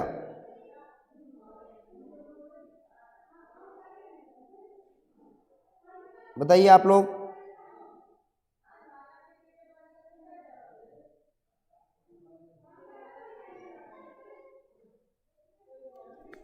1970, 1980, 1990 या फिर 2000? जल्दी बताइए आप लोग।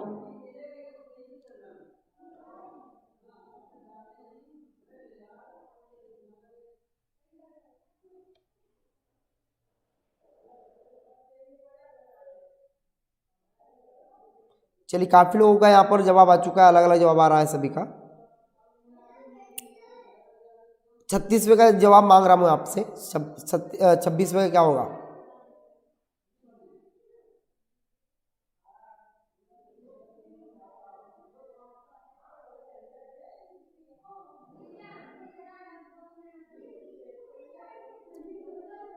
मैं टिक, मेरा मार्कर चल नहीं रहा, मैं भी टिक कर देता यार, मेरा मार्कर नहीं चल पा रहा है। बताइए क्या होगा इसका?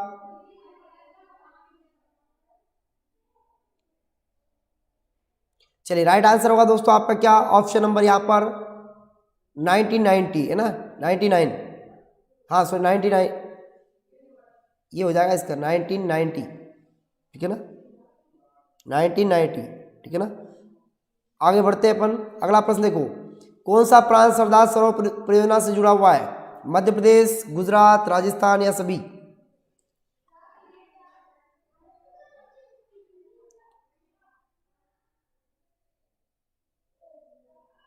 चलिए बताइए, कौन सा प्रांत सरदार सरोवर परियोजना से जुड़ा हुआ है? जल्दी बताओ।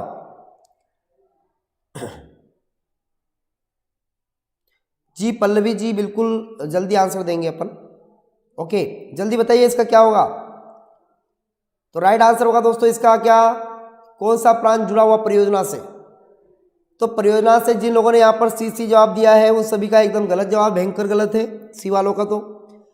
लेकिन जिन लोगों ने यहाँ पर ऑप्शन नंबर डी जवाब दिया दोस्तों, मध्य प्रदेश, गुजरात और राजस्थान, उनका बिल्कुल सही जवाब है। राइट आंसर होगा यहाँ पर सभी। क्या आएगा? वैसे इस परियोजना में 4 राज्य जुड़े हुए हैं, गुजरात, मध्य प्रदेश, राजस्थान और आपका महाराष्ट्र, 4 राज्य जुड़े हुए हैं, लेकिन इसमें 3 दिए हुए यहाँ, तो सभी आएगा इसमें ना, फिर भी सभी आएगा। अगला प्रश्न देखो, ग्वालियर दुर्ग में स्थित निम्नलिखित में से कौन सा मंदिर सबसे ऊंचा है? सास बहू का मंदिर, तेली का मंदिर, चतुर्भुज का मंदिर या विष्णु मंदिर? बताइए जल्दी से। 38वें प्रश्न का जवाब दीजिए आप लोग। 38वें क्वेश्चन का जवाब दीजिए आप लोग।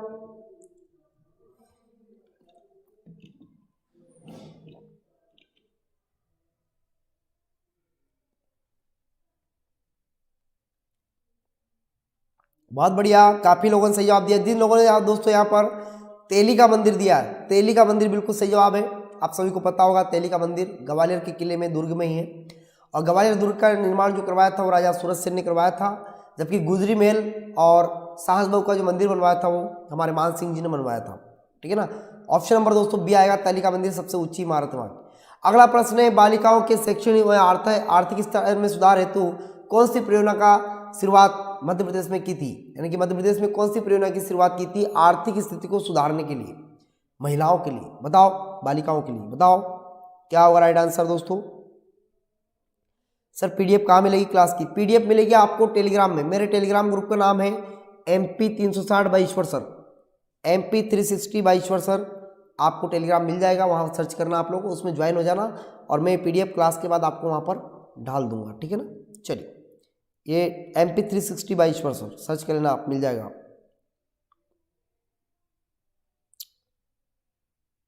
चलिए आगे बढ़े अपन।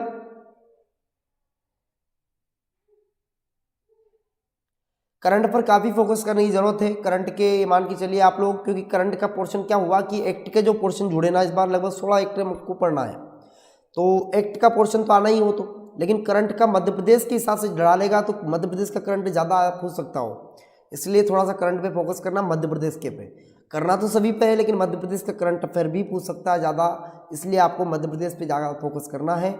इंडिया का तो पढ़ना ही है, विश्व का तो पढ़ना ही है, लेकिन करंट मध्य प्रदेश का भी पढ़ना आप लोग, ठीक है ना।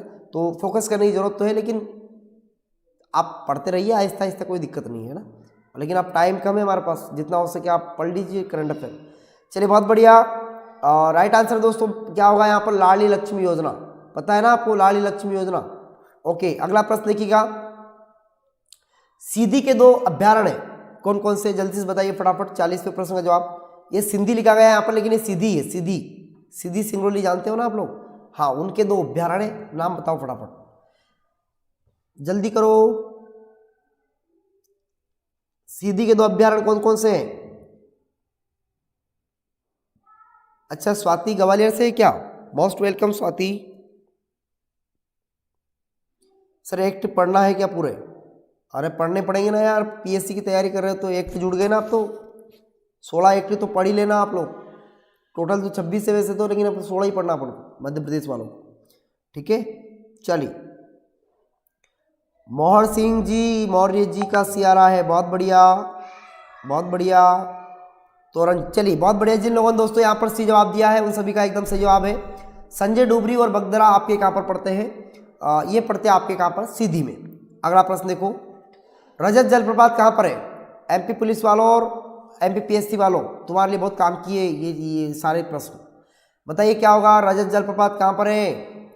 रजत जलप्रपात भी कहा जाता है, किसको कहा जाता है बताओ आप? रजत, अरे रजत जलप्रपात को रजत फॉल्स कहा जाता है, ऑप्शन नंबर बी आएगा, और क्या? ऑप्शन नंबर बी जिन लोगों ने जवाब दिया उन सभी का एकदम सही जवाब है, ये ऑप्शन नंबर बी आएगा, रजत फॉल्स। अगला प्रश्न, रने जलप्रपात किस नदी पर है? रने जो झरना बना है वो किन नदियों के संगम से बना है? रने जलप्रपात जो बना है वो किन नदियों के संगम से बना है, बताइए। बहुत बढ़िया, शानदार। शीला दांगी जी, वैद जी एंड सदाना ब्रह्मन जी, सरोज यादव जी, मनीषा का बी आ रहा है, आरएस अमेजिंग वीडियो का बी आ रहा है, अमेजिंग वीडियो, हाय आरएस अमेजिंग वीडियो, नाम भी देखो आप। संध्या जी का यहाँ पर बी आ रहा है, राकेश शाह जी का बी, नितेश दांगी जी का डी, शेख जी का यहाँ पर ए आ रहा है, समीक्षा मिश्रा जी का बी, छोटू झा जी का डी, सोनू तिवारी जी का सी, अनीता दांगी का सी आ रहा है, मनीषा राज, आप लोग कमेंट करो ना फटाफट, आपका नाम भी आएगा।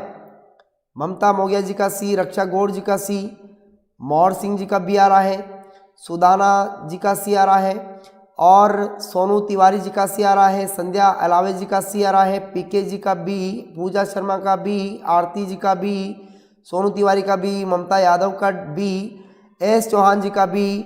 बस लाइव में एक कम है, बस 99 बच्चे हो चुके हैं लाइव में, एक ही कम है 100 होने में, एक और लाओ यार, कहाँ से लाइव पकड़ के। चलिए बहुत बढ़िया ममता यादव जी का, अनूप उपाध्याय जी का भी हो गए, 101 हो गए, बहुत बढ़िया शानदार। प्रीति प्रजापति का सी, चलिए बहुत बढ़िया। जिन लोगों ने दोस्तों बी जवाब दिया है, केर और घग्गर नदी, उन सभी का एकदम बिल्कुल सही जवाब है, ऑप्शन नंबर बी आएगा 42 का। अगला प्रश्न देखो, सिद्ध बाबा की पहाड़ी की ऊंचाई बताओ। सिद्ध बाबा की चोटी है आपके बुंदेलखंड एरिया में, उसकी चोटी की ऊंचाई बताना है, तो सिद्ध बाबा की पहाड़ी की ऊंचाई कितनी बताओ जल्दी फटाफट।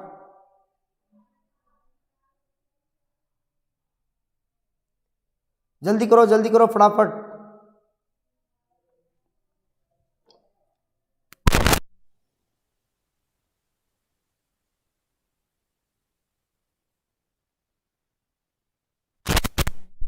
बहुत बढ़िया, काफ़ी लोगों ने सही जवाब दिया दोस्तों यहाँ पर, चलिए बहुत बढ़िया।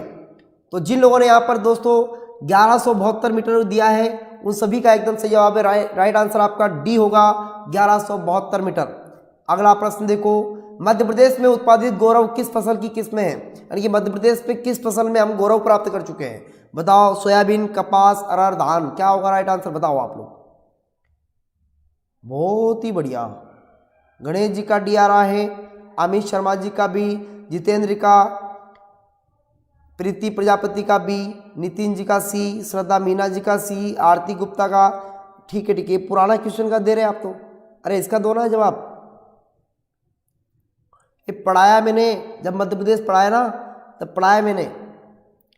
तब मुझे एक शायरी याद आती है कि बात तो कर नजर तो मिला जुबा तो खोल, बात तो कर नजर तो मिला जुबा तो खोल, जवाब तो दे, कितनी बार मैंने पढ़ाया है उसका हिसाब तो दे। आज मैं हिसाब मांग रहा हूं तुमसे कि जो मैंने पढ़ाया उसका जवाब दो आप लोग, ठीक है ना। ये शायरी कुछ और है लेकिन मैं इसको बदल दिया मैंने। शायरी ऐसे ही है कि बात तो खोल नजर तो मिला जुबा तो खोल, जवाब तो दे, कितनी बार लूटा हूँ हिसाब तो दे। ये शायरी है लेकिन मैंने कितनी बार पढ़ाया है उसका हिसाब आज मांग रहा हूँ तुमसे, दे दो क्या होगा। सोयाबीन जरूर सही है इसका। जिन लोगों ने सोयाबीन जवाब दिया उन सभी का एकदम सही जवाब है। सोयाबीन अनुसंधान केंद्र आपका दोस्तों कहाँ पर पड़ता है? ये आपका उज्जैन में है। और सोयाबीन संयंत्र जो कि एशिया का सबसे बड़ा है वो आपका इंदौर में है। अगला प्रश्न देखो, बाघ की गुफाओं को किस महल के नाम से जानते हैं? बाघ की गुफाओं को किस महल के नाम से जानते हैं? हवा महल, बादल महल, रंग महल, इत्र महल, बताइएगा। बाघ की गुफाओं को किस नाम से जानते हैं, किस महल के नाम से जानते हैं, बताओ आप लोग। हवा महल, बादल महल, रंग महल, इत्र महल, जल्दी करो यार फटाफट। महल बनाने में इतना देर क्यों लग रही है आप? जल्दी जवाब दीजिए फटाफट। बाघ की गुफाओं किस महल के नाम से जानते हैं?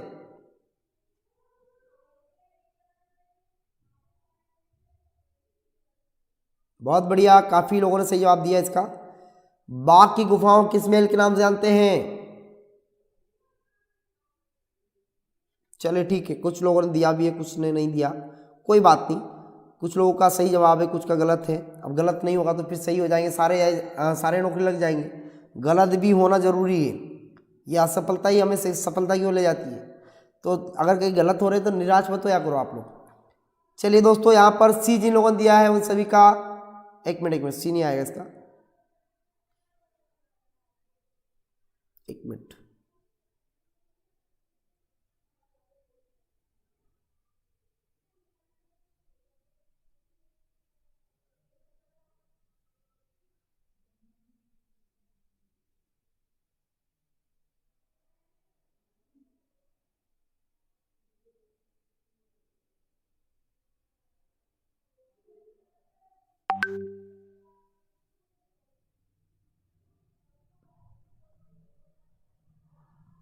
चलिए ठीक है, तो इसका राइट आंसर क्या होगा?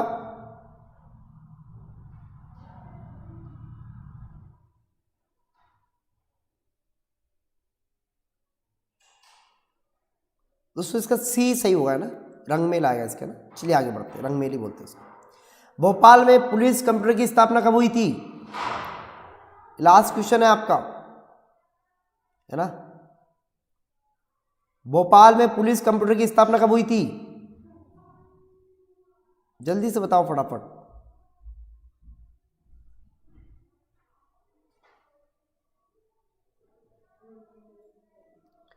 भोपाल पुलिस कंप्यूटर की स्थापना कब हुई थी, जल्दी बताइए।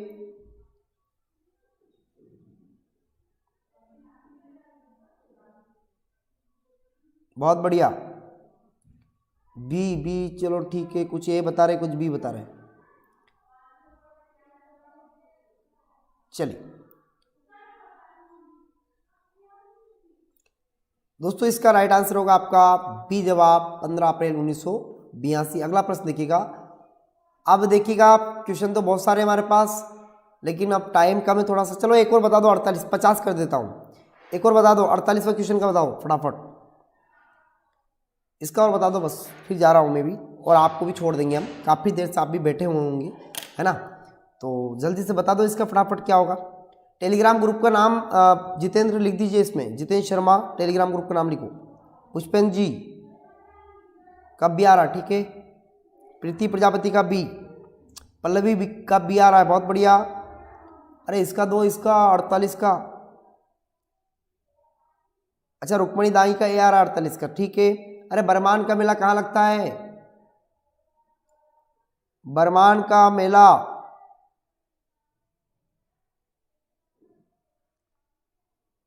चलिए ब्रह्मांड का बेला नहीं पता तुमको?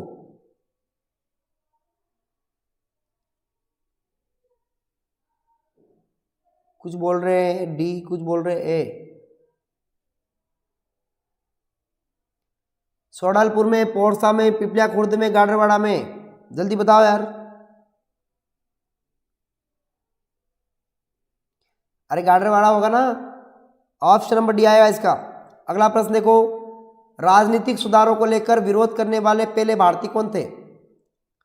राजनीतिक सुधारों को लेकर विरोध करने वाले पहले भारतीय कौन थे, जल्दी बताओ।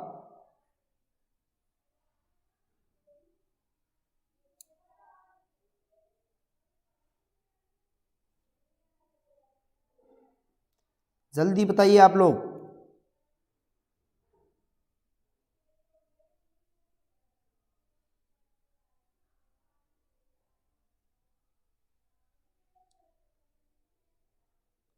MP 360 बाई ईश्वर सर, हाँ बिल्कुल, पुष्पेंद्र जी ने डाल दिया यहाँ पर, तो आप इस टेलीग्राम को ग्रुप को ज्वाइन कर लेना आप लोग। चलिए ठीक है, ईश्वर लाल जी का ए आ रहा है, ठीक है ठीक है ठीक है, बहुत बढ़िया बहुत बढ़िया। ए जिन लोगों का बिल्कुल सही जवाब, बहुत बढ़िया दोस्तों। और लास्ट क्वेश्चन है कि भारत संघ के संस्थापक कौन थे, जल्दी से बताइए। लास्ट क्वेश्चन, भारत संघ के संस्थापक कौन थे? भारत संघ के संस्थापक दादा भाई नौरोजी, बाल गंगाधर तिलक एवं होम, कौन थे बताइए आप लोग, जल्दी से बताइए आप लोग। जिन लोगों ने यहां पर दोस्तों डी जवाब दिया है भारत संघ के संस्थापक के लिए, उन लोगों का बिल्कुल एकदम बिल्कुल सही जवाब है। ऑप्शन नंबर आएगा डी, 50वें का डी होगा, सुरेंद्र नाथ बनर्जी।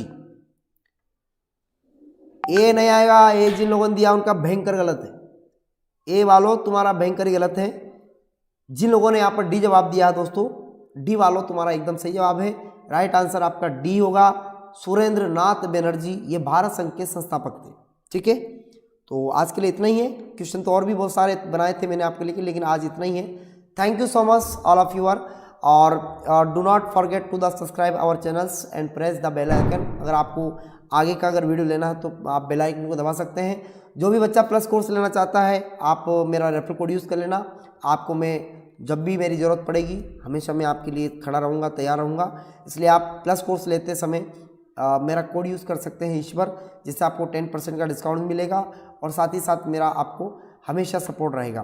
तो प्लीज़ आप लोग इस कोड को ज़रूर यूज़ करें, और 10% का आपको डिस्काउंट मिल जाएगा। लेकिन मेरा आपको हमेशा आपको सपोर्ट मिलेगा, जहाँ भी आपको ज़रूरत पड़ेगी मेरी, मैं आपको मार्गदर्शन देता रहूँगा। और आज के लिए इतना ही है। बहुत बहुत धन्यवाद आप सभी का। अगर ये क्वेश्चन अच्छे लगे हो तो इसको लाइक करिए, शेयर कर दीजिएगा। अगर आपको अच्छे लगे हो तो अपने मित्र को भी शेयर कर दीजिएगा इस क्वेश्चन को, ताकि वो भी देख पाए और इन क्वेश्चन का लाभ ले पाए। तो आज के लिए इतना ही है अपन, और मिलते फिर अपन कल। तो आपकी क्लास ऑफ रही क्योंकि कल संडे है, और अपन फिर वापस क्लास लेते हैं मंडे तक। और कल क्लास रखी मैंने तो मैं आपको सूचित कर दूंगा। वैसे आप टेलीग्राम पे जुड़ जाना, ठीक है। टेलीग्राम का नाम एक बार और बता देता हूँ, MP 360 by Ishwar sir, search करना आपको मिल जाएगा। ठीक है, बहुत बहुत धन्यवाद, नमस्कार, जय हिंद जय भारत। ठीक है दोस्तों, चलिए आज के लिए इतना ही। Bye bye, take care, all the best. मिलते हैं अपन नेक्स्ट क्लास में जल्दी ही, तब तक के लिए नमस्कार।